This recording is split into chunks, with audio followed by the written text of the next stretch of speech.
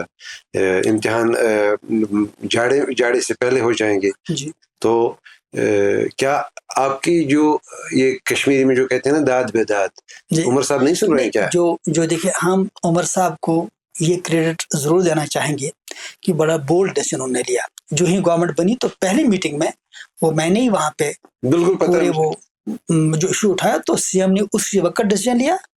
اور جب میں نے پوری پریزنٹیشن دے دی، اسی دن لنچ کے بعد انہوں نے کیبنٹ کال کی اور سیشن چینج کیا. اس سے دیکھیے کتنا پیس، یہاں بچوں کے پیس آف مائنڈ ہو گئے اور ٹائم بھی اس سے ضائع نہیں ہوا.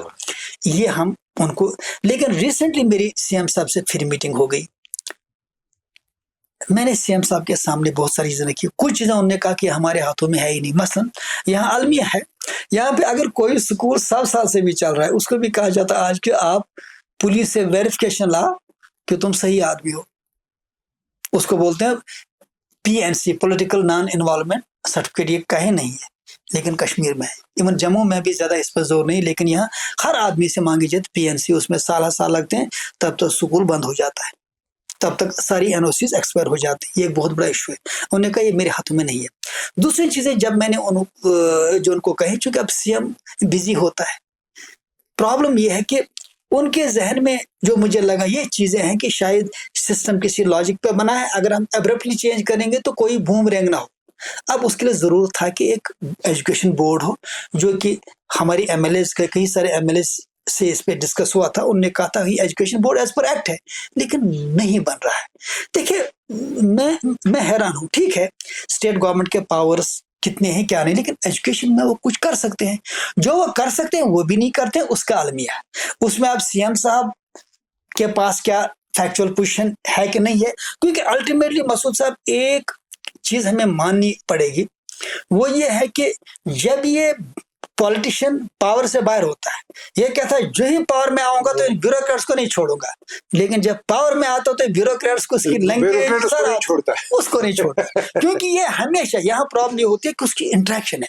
دیکھیے میرا کمشنر سیکٹری منسٹر سے ہفتے میں 7 بار ملتا ہے، مجھے سال میں بھی ٹائم نہیں ملتا ہے. اب وہ اس کو ہیویلی بایاس کر دیتا ہے. اسی وجہ سے جب تک دیکھیں ہمیں ماننا پڑے گا کہ نریندر مودی جی نے جو 70 نان IPS آفیسرز کو ایک پرٹیکولر آئیڈیالوجی کو لایا امپورٹنٹ پوزیشنز پہ، اور یہ پروسیس اس نے بہت حد تک ان کو ختم کر دیا. اس کا ریزن یہی ہے کہ بیوروکریٹ کبھی بھی کوئی کام نہیں ہونے دیں گے جس سے ان کے پاور میں، ان کے کنٹرول میکنزم میں کوئی کمی آئے.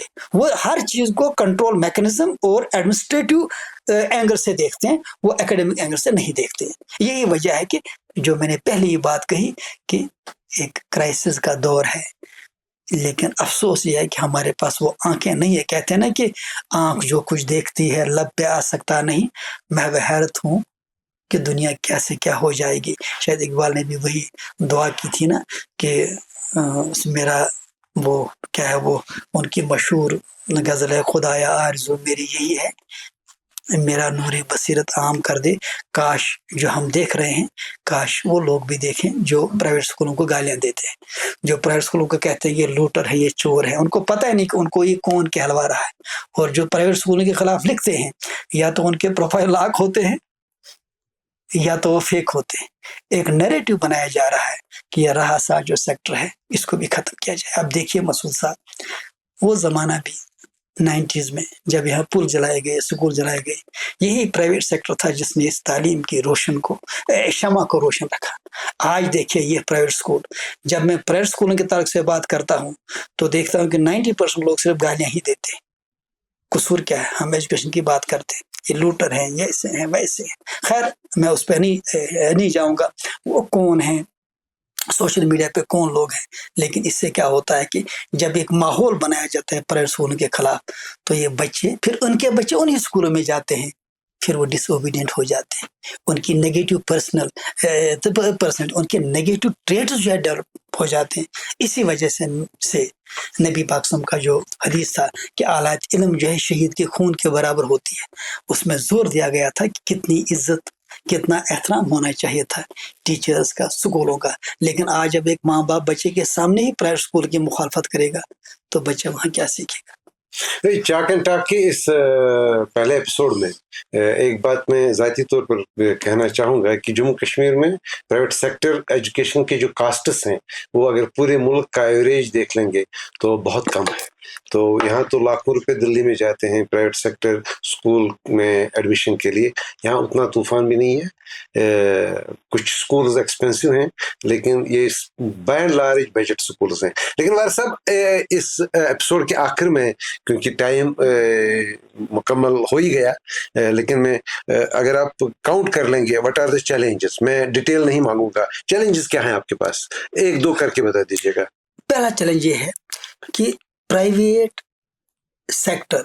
ایجوکیشن سیکٹر کے پاس سپیس نہیں ہے. صحیح بات ہے. سپیس کا مطلب یہ ہے کہ جو ایکٹ کہتا ہے کہ there must be an education advisory board, یا جس کو ہم ایجوکیشن کمیشن بولتے ہیں، آج تک اس ایجوکیشن کمیشن کو نہیں بنایا گیا. ایجوکیشن ایڈوائزری بورڈ کو کانسٹیٹیوٹ نہیں کیا گیا، حالانکہ جو گورنمنٹ کا منڈیٹ ہے، ذمہ داری بنتی ہے، اس میں پرائیویٹ اسکولوں کے ریپرزینٹیوز کو رکھنا مینڈیٹری ہے. دوسری بات، جتنی بھی کمیٹیز ہیں، کسی کمیٹی میں پرائیویٹ اسکول کے ریپرزینٹیوز ہے ہی نہیں. اسی وجہ سے پالیسی جو بنتے ہیں وہ بیلنسڈ نہیں بنتے. اچھا، تیسری بات یہ ہے جو ہمارے سب سے بڑا ایشو ہے کہ ایجوکیشن چائلڈ سینٹرک نہیں ہے. ایجوکیشن یہاں پرسپشن سینٹرک، ووٹ بینک جو ہے سینٹرک ہے، ڈیٹا ڈریون ایویڈنس بیسڈ نہیں ہے. اور یہاں پہ کوالٹی ایجوکیشن کو نہیں دیکھا جاتا ہے، یہاں پہ صرف یہ دیکھی جاتی ہے. یہ اس وقت چیلنج ہے. دوسری بات یہ ہے چونکہ پرائیویٹ سیکٹر کی سے سرکار میں اتنی زیادہ نہیں ہے، اسی وجہ سے حالانکہ 50% اگر ہم دیکھیں گے، چلیے گورنمنٹ کا ڈاٹا سے آلموسٹ 50% ہمارے دیکھیے، ہمارے 5000 اسکولوں میں بھی اتنے بچے، 6000 اسکولوں میں بھی جتنے ان کے 20-22,000 اسکولوں میں جو بچے. یہ ایک بہت بڑا چیلنج ہے کہ پرائیویٹ اسکول کو ان کی ایفرٹس کو اپریشیٹ نہیں کیا جاتا. یہ ہمارے چیلنجز ہیں چونکہ ہماری سے ایڈمنسٹریشن میں نہیں ہے. اس کے علاوہ کوئی جی، اس کے ساتھ جو سب سے بڑا مسئلہ ہے، جو اسکولوں کو سپریم کورٹ نے آٹونومی دی ہے، اس آٹونومی کو طریقے سے ایروڈ کیا گیا، وہ ایروڈ نہیں ہے. اور اس کے ساتھ جو 2019 کے بعد آج تک جو امینڈمنٹ لائی گئی ہے، وہ امینڈمنٹ اینٹی ایجوکیشن ہے، اینٹی چائلڈ سینٹرک ایجوکیشن ہے. ان امینڈمنٹس کے ذریعے یہاں پہ پرائیویٹ اسکولوں کو بہت ہی ان اے وے ان کی سپیس کو انکروچ کیا گیا ہے، اور انٹرفرنس بہت زیادہ ہے، اور ملٹی ڈپارٹمنٹ انٹرفرنس ہے. اس سے پہلے پرائیویٹ اسکول کی اپنی ایک آٹونومی ہوتی تھی، اگر منسٹری بھی جاتا تھا تو باقاعدہ انفارمیشن کے تحت جاتا تھا. آج سیکورٹی فورسز بھی، سول ایڈمنسٹریشن بھی، grievance cell, director education fee fixation committee, criminal code, civil code, اس کے بعد labour code, provident fund, there are n number of agencies جو اسکولوں میں مداخلت کرتے ہیں. اور اس کے ساتھ جو اس وقت خاص کر جو اس وقت پولیٹیکل سطح پہ یہاں 3 سرکاریں چل رہی ہیں. گورنر صاحب ایک سرکار چلا رہے ہیں، سی ایم صاحب دوسری سرکار چلا رہے ہیں، اور دلی میں جو ایڈوائزرس میں تیسری سرکار چلا رہے ہیں. ہمیں ان تینوں کہ جو مصیبتیں ہیں، چیلنج ہیں، وہ ہمیں جھیلنے پڑتے ہیں. یہ سب سے بڑا. آخر میں اگر میں اسکول شروع کرنا چاہوں گا، آپ مجھے کیا ایڈوائز دیں گے؟ میں کہوں گا ان حالات میں مت کریے گا. ہاں، اگر آپ کا جنون ہے پھر کریے گا، جنون کے بغیر مت کریے، کیونکہ اسکول چلانا یہاں پہ بہت ہی کٹھن کام ہے، بہت ہی مشکل کام ہے، کیونکہ کوئی پیس آف مائنڈ اس میں نہیں رہتا سرکار کے نیگیٹو پالیسیز کی وجہ سے. تو خیر ناظرین، یہ تھا پہلا ایپیسوڈ ہماری اس نئی سیریز کا. ابھی آنے والے دنوں میں مسعود صاحب ایک بات کہوں گا، یہ میں نے جو کہا کہ سکول مت چلائے، کیونکہ آپ کوالٹی ایجوکیشن نہیں دے پائیں گے ان ریسٹرکشنز کے ہوتے ہوئے. ادروائز سکول قائم کرنا تو بہت ہی اجر کا کام. اسی کانٹیکسٹ میں میں نے کہا کہ آپ سکول چلائیں گے، لیکن سرکار کی یہ پالیسیز ہوتے ہوئے کوالٹی ایجوکیشن دینا بڑا مشکل ہے. چاک اینڈ ٹاک کا پہلا ایشو پہلا شمارہ تھا. اس میں ہم نے جو اس نجی سیکٹر کے حوالے سے اس کی جو گہرائی ہے، اس کی جو گہرائی ہے اور اس کی جو چیلنجز ہیں ان پر بات کی. اور آنے والے دنوں میں میرے باقی ساتھی جو ہیں وہ بہت سارے ایکسپرٹ سے بات کریں گے اور اس کے جو ڈفرینٹ ایریاز ہیں، سلیورس ہیں، ڈفرینٹ سیکشنز ہیں، ان پر بات ہو جائے گی، تاکہ جب ہم پرائیویٹ سیکٹر کی بات کر رہے ہیں تب ہم 46% یعنی 12 لاکھ بچوں کی بات کر رہے ہیں. تو آنے والے دنوں میں آپ دیکھ لیجئے گا. اور ہمیں آپ کو یہ پروگرام کیسا لگا اس بارے میں ہمیں کومنٹس میں بھی بتا دیجئے گا، اور ہمیں یہ بھی بتا دیجئے گا کہ ہم کون سی چیز ہے جو ہم اور جو کمنٹ کریں گے ان کے لیے ویسے بھی ثواب کا کام ہے، کیونکہ ایجوکیشن کا معاملہ ہے. دے مسٹ کمنٹ، اور پتہ چلے گا کتنے جو ویورس ہیں کتنے سیریس ہیں ایجوکیشن کے تعلق سے. تو خیر یہ رہا ہمارا پہلا شمارہ. تو وار صاحب آپ کا بہت بہت شکریہ، اور آپ کا بھی شکریہ کہ آپ نے اتنی تکلیف آپ کو لگی ہماری باتیں سننے میں. تو انتظار کیجیے گا دوسرے شمارے کا chalk and talk Kashmir Life studio سے.